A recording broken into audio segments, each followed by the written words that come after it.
Lepo pozdravljeni. Zaradi prostorske stiske so se v Sevnici odločili za izgradnjo prizidka k vrtcu Ciciban. Dozidavo največjega vrtca v občini, ki so jo pričeli lani, so spomladi dokončali, otroci pa so se tudi že vselili v nove prostore. S prizidkom v skupni površini 365 kvadratnih metrov so zagotovljene zadostne površine za izvajanje dejavnosti vrtca. Doslej ga je obiskovalo 492 otrok, s tem tednom pa je tam 29 vrtičkarjev več. V ta prizidek prihajajo otroci, ki so trenutno na lokaciji Loka, ter dva oddelka, ki sta trenutno v ostalih že obstoječih prostorih. S to pridobitvijo zmanjšujemo število tistih otrok, ki niso vpisani v vrtec, ki čakajo na predšolsko vzgojo, na varstvo, ali pa so nekako bili vpisani v tisti lokaciji, ki je bolj oddaljena za starše, to je v Loki, kot je že bilo rečeno. Kot dodaja sevniški župan, je cilj občine, da zagotovi primerno število prostih mest v vseh območjih, zato so v preteklem letu sprejeli strategijo razvoja predšolske in šolske vzgoje s poudarkom na ustrezni preureditvi in dograditvi objektov. Naložba v dograditev sevniškega vrtca je bila v celoti financirana iz občinskega proračuna. Je preko 800 tisoč evrov vredna investicija nekako odtehta to, da so lahko praktično vsi otroci vpisani. Cilj je še vedno ta, da se, sam vpis povečuje in da pridemo na teh 95% vpisa in vključenosti otrok, kar je tudi cilj naše strategije in pa tudi nacionalnega programa predšolske vzgoje v Sloveniji. Z letošnjim šolskim letom je v vrtce sevniške občine vključenih 780 otrok v 45 oddelkih, kar je največ doslej. Krški občinski svetniki so na majski seji na drugem branju podprli predlog mnenja k osnutkom nove pokrajinske zakonodaje. Zadnji osnutek, pripravljen v novembru 2020, predvideva 10 pokrajin, med drugim tudi Zasavsko-Posavsko. Svetniki so se tudi tokrat na drugem branju strinjali, da si Posavje zasluži in mora imeti svojo pokrajino. V vzhodno kohezijsko regijo je vključenih 8 razvojnih regij, poleg Posavske še Pomurska, Podravska, Koroška, Savinjska, Zasavska, Jugovzhodna in Primorsko-Notranjska. Na ustanovni seji, ki je potekala v Krškem, so izvolili novega predsednika Sašo Arsenoviča. Konstitutivne seje se je udeležil tudi gospodarski minister Zdravko Počivalšek. Z veseljem ugotavljam, da smo v preteklem obdobju skozi dogovore za razvoj regij tukaj na vzhodu na nek način odobrili 59 projektov v vrednosti 77 milijonov, od tega je skoraj 60 evropskega denarja. Tukaj govorim o gospodarskih projektih, vseh projektov na vseh področjih, tudi ostalih, ki zajemajo regijski razvoj, pa je na vzhodu 328 milijonov. Vsa ta sredstva bodo večinoma počrpana do konca tega meseca. Dejstvo je, da je vzhodna regija slabše razvita od zahodne, dodaja Počivalšek, tam je situacija precej drugačna. Tam je 16 gospodarskih projektov, skoraj 30 milijonov vrednosti in pa 20 milijonov evropskih sredstev. Skupaj vseh projektov je pa za 146 milijonov. V prihodnjem 7-letnem obdobju bodo za razvoj obeh regij, vzhodne in zahodne, na razpolago sredstva iz različnih virov. Iz Evropskega sklada za regionalni razvoj na razpolago 1,5 milijarde, iz Evropskega socialnega sklada pa nekaj manj kot 500 milijonov evrov. Seveda to ne bo vse za regionalni razvoj, bo pa v veliki meri namenjeno temu. V prostovoljnem gasilskem društvu Smednik, ki letos obeležuje 60-letnico, so se razveselili novega gasilskega vozila s cisterno, ki omogoča tako gašenje kot reševanje. Novo vozilo pa so dobili tudi videmski prostovoljni gasilci. Poglejmo. Imamo izpihovalec, imamo orodja, ki uporabljajo napadalci na notranje napade.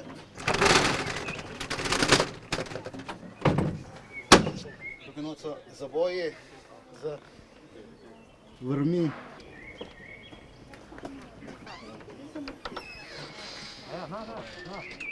To je črpalka, Nova gasilska avtocisterna je za člane prostovoljnega gasilskega društva Smednik velika pridobitev. To je za naše društvo avtomobil, s katerim greš na požarišče in v danem trenutku z posadko 8 ljudi lahko že veliko opraviš dela. Ne? Imamo vse v enem vozilu, za reševanje in gašenje. Ja, v letošnjem letu smo v bistvu dobili 3 nova vozila. Eno vozilo je že prišlo na začetku letošnjega leta za PGD Krško, isto GVM kombi vozilo. V današnji dan pa je, še bolj slavnosten, ker smo dobili po prvič v zgodovini Gasilske zveze Krško novo vozilo, novo cisterno GVC 1625, pa malo bolj posodobljeno, pa bolj opremljeno vozilo za moštvo, za PGD Vigdem, cisternoma pa PGD Gasilsko društvo Smednik. Investicija v gasilsko avtocisterno je znašala 243 tisoč evrov, od tega sta Gasilska zveza in občina prispevali 90%, preostalih 10% pa je krilo prostovoljno gasilsko društvo Smednik. Vrednost samega kombi vozila pa je znašala 36 tisoč evrov, dodatnih 14 tisočakov je nanesla gasilska oprema s signalizacijo, 70% vrednosti sta primaknili občina in Gasilska zveza, 30 pa prostovoljno gasilsko društvo Videm ob Savi. Veseli me, da sta obe društvi, se pravi PGD Videm pa tudi prostovoljno gasilsko društvo Smednik, oba dobila nova vozila, s tem, da je seveda Smednik dobil bistveno večje vozilo in bolj za večji namen.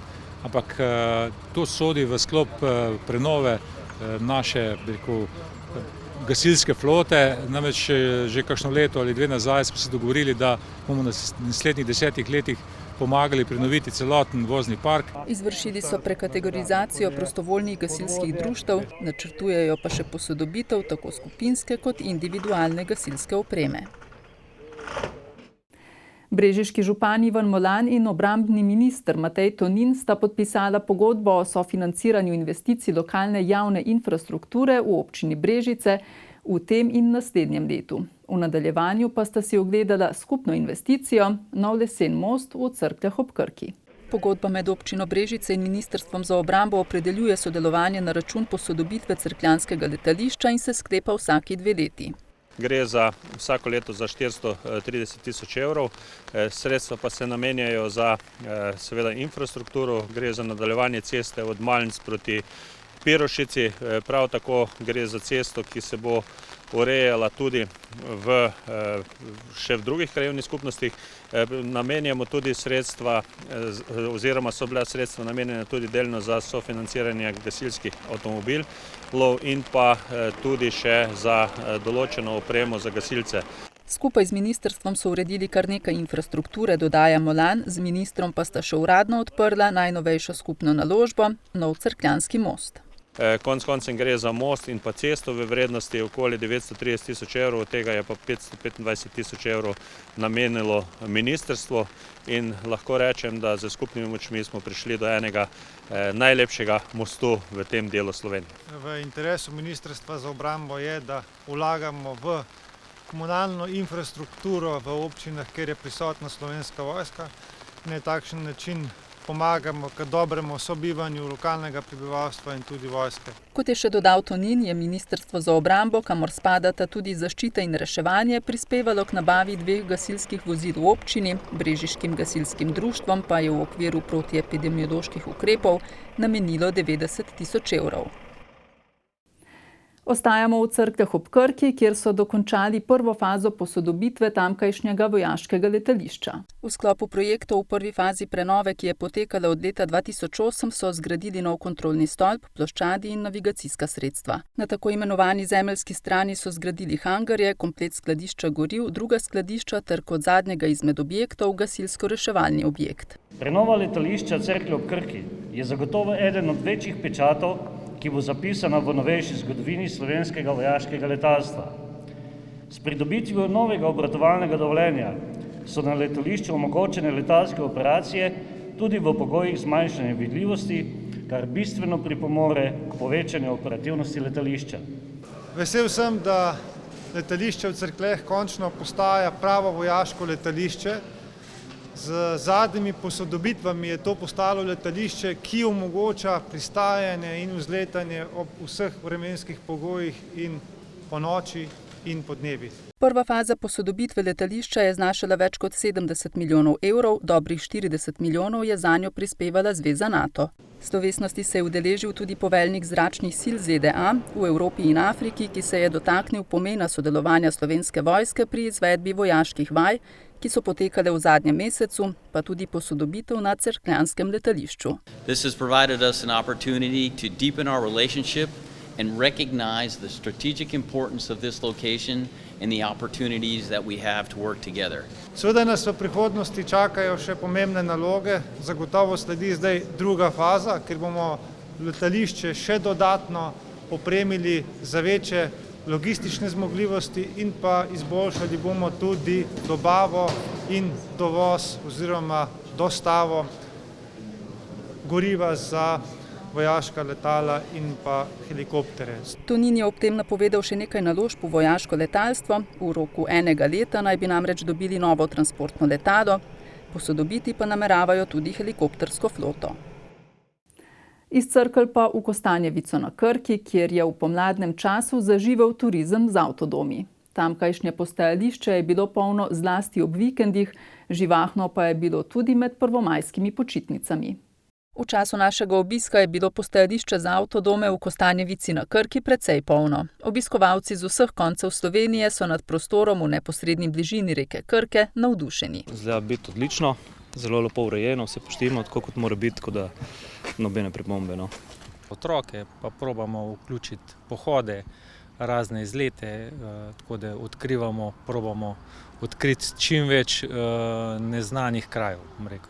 Lepo nam je tu na Dolenjskem. Smo biciklirali, malo smo šli okrog. Mislim, da je to odlična priložnost za prihodnost, za občino, da se razvije, da, bom rekel, ohranijo avtohtonost in turizem. Z obiskom turistov pa je zadovoljen kostanjeviški župan, a obenem nekoliko zaskrbljen, saj že prihaja do prevelike gneče. Da bi se temu izognili, na občini razmišljajo o omejitvi dostopa s parkirnino oziroma dvižno zapornico in povečanju same parkirne površine, a na tej lokaciji to ne bo mogoče. Zdaj smo dodatno zagotovili 5-6 parkirnih mest, ampak tudi to ne zadostuje. Sploh konca tedna je to predvsem do 50 vozil, ki je pa tak prostor težko prenese. Razmišljajo o tem, da bi uredili še eno postajališče na drugi strani otoka. Pri osnovni šoli imamo sicer občinske površine, ki mislimo parkirišče zgraditi. Razmišljamo, da bi istočasno postavili tudi te stebričke za vodo pa elektriko. V slučaju, da bo tukaj prenapolnjeno, da se jih preusmeri na drugo lokacijo. V Kostanjevici iz leta v leto beležijo porast obiskovalcev. Tem trendom slediti je tako na hitro težko. Treba le investicije načrtovati in zagotoviti tudi potem samo materialna sredstva, da se to zgradi. Tako da seveda se bomo trudili. Pazili bomo predvsem na to urejenost, na čistočo kraja, da so stvari pošlihtane. Kako so pa točno dogajali, pa tudi jaz sam ne vem. Kot dodaja Petretič, jim primanjkuje prenočitvenih kapacitet in gostinske ponudbe. Letos pričakujejo predvsem domače goste. Seveda se malo bojimo, ko bojo začeli prihajati tujci. Ker do zdaj vsa ta leta večinoma teh avtodomarjev, to so bili Italijani, Francozi, Nizozemci, Nemci, domači praktično ni bilo. Seveda zdaj so ti koronski ukrepi, malo je omejeno gibanje in se ljudje znajdejo po svoje. In seveda, Kostanjevica, kot sami veste, je zanimiva po svoji strani. Seveda je to edinstveno mesto na otoku. Veliko je te kulturne dediščine, narava je čista, še neokrnjena, tako da tukaj bo sigurno razvoj turizma šel naprej. Zato si želijo, da vsak obiskovalec odnese najlepše vtise in se v Kostanjevico še vrne. V Brežiškem kinološkem društvu Izar so pred dobrimi 6 leti vpeljali mantrailing. Gre za specifično metodo iskanja pogrešane osebe, kjer pes sledi vonju točno določene osebe na območju, kjer bi se ta lahko nahajala. Kako je videti trening iskanja pogrešane osebe in več o sami metodi pa v nadaljevanju. Mentrading je sledenje osebi po njenem vonju, kar pomeni, da je za samo iskalno akcijo nujno potreben predmet pogrešane osebe in neka izhodiščna točka. Specifičen vonj določene osebe, ki jo sestavljajo delci kože, obleke, obutve, ostane na poti, po kateri hodi še nekaj dni ali celo tednov. Simona Potočar-Agreš svoji psički Tekili ob začetku reševanja najprej predstavi predmet pogrešane osebe. Zdaj bom imela ovitek od telefona, od osebe, ki jo bomo iskali. Na samih iskalnih akcijah pa je to običajno zelo pogosto, recimo kakšna prevleka od polštra ali pa kakšna majica, kakšne hlače, ki jo je oseba zadnji dan nosila in ki še ni bila kontaminirana za strani družinskih članov.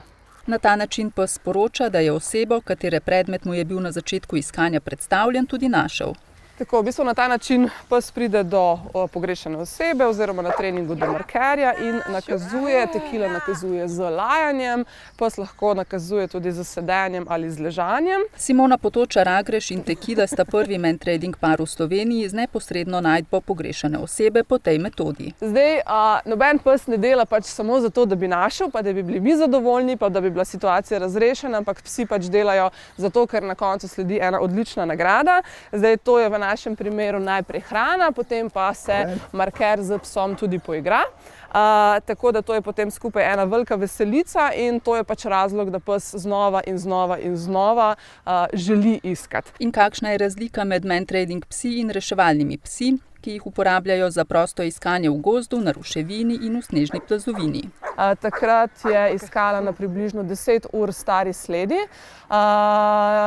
Sled je bila dolga približno 1,5 kilometra in s tem je opravila v 30 minutah. Tako da to so potem tiste realne situacije, se pravi, ko tovrsten trening, ki smo ga danes prikazali, ki je izjemno zabaven, za psa navdušujoč, nagrajujoč, potem prenesemo dejansko v realno situacijo, kjer lahko tak kuža tudi reši človeško življenje. Tekila in Simona se z mentradingom ukvarjate že dobrih 6 let. Ti psi iščejo katerikoli izvor človeškega vonja v naravi, na ruševini, v plazu, se pravi, reagirajo z nakazovanjem na katerikoli človeški vonj. Ne vejo, koga iščejo, vejo pa, da ko zavohajo človeka, se morajo na to odzvati.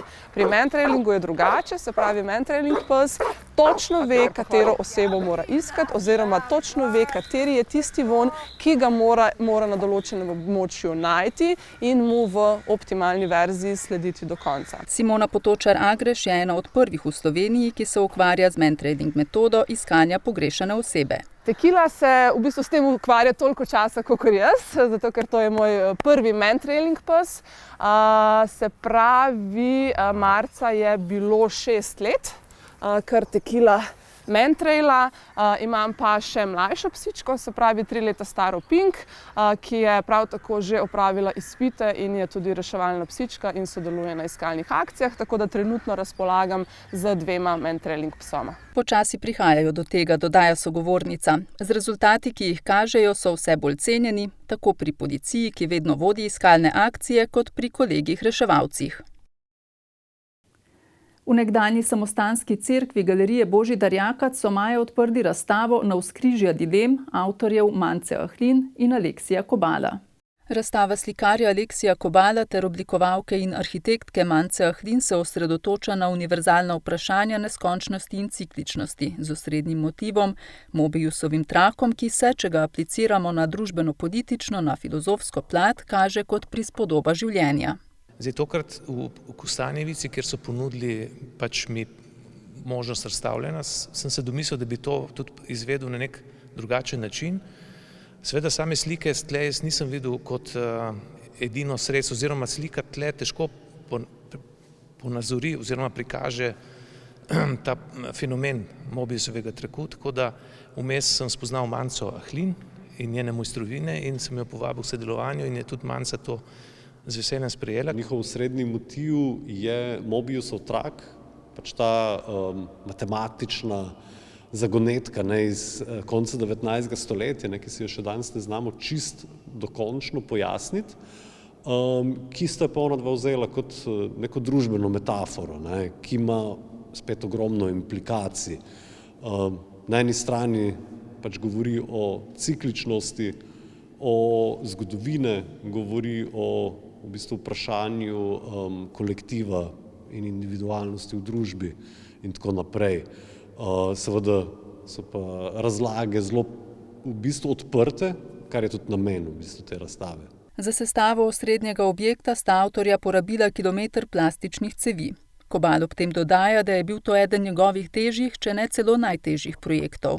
Glede na to, da sem bil priča, kako se to sestavlja in kako je to v bistvu kompleksno delo, pa pol tudi nismo vedeli, ali bo ta objekt zdržal to formo, ne, to so bile preizkušnje, ampak tudi vznemirljive ravno tem, da probaš nekaj novega, da poskušaš nekaj narediti. Ne. Ja, preživeli smo kar nekaj ur na kolenih v cerkvi in kar nekaj ur na dvigalih z vrtoglavco.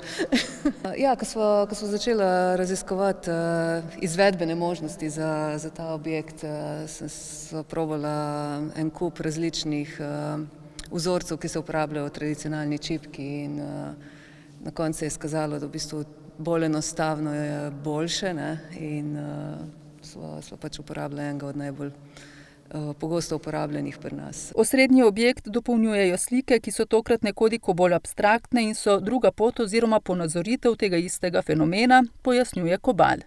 Veliko je bilo v bistvu vplivan z samega tega objekta, ki smo ga najprej naredila kot maketo, pa tudi v računalniški izvedbi, ne? Pa potem iz videa, tako da pravzaprav je vse najprej nastajalo na računalnikih. Ne. Jaz sem recimo celo cerkev naredil v 3D programu, da smo sploh videli, kak velikost slik, kakšen koncept bomo izbrali, tudi sam objekt je bil že narejen v maketi prej, tako da... V 3 maketah. V 3 maketah, ja, tako da fajn je bilo, da je bila cerkev dober mesec ali pa skoraj 2 že prazna, da smo lahko pol v miru se lotila tega, ne. Projekt je nastajal 2 leti in pol. Kompletna zasnova je v bistvu nastala prav od začetka do konca samo za to postavitev. Ne.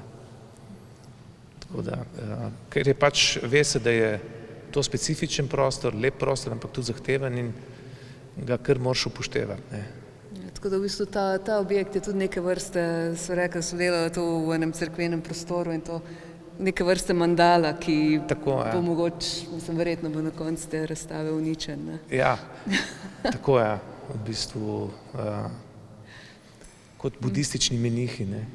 Na koncu po mantranju ga razrežejo oziroma uničijo svojo mojstrovino. Razstava je na ogled do 5. septembra. Spoštovani gledalci, spremljali ste pregled majskega dogajanja v Posavju. Hvala za pozornost in nasvidenje.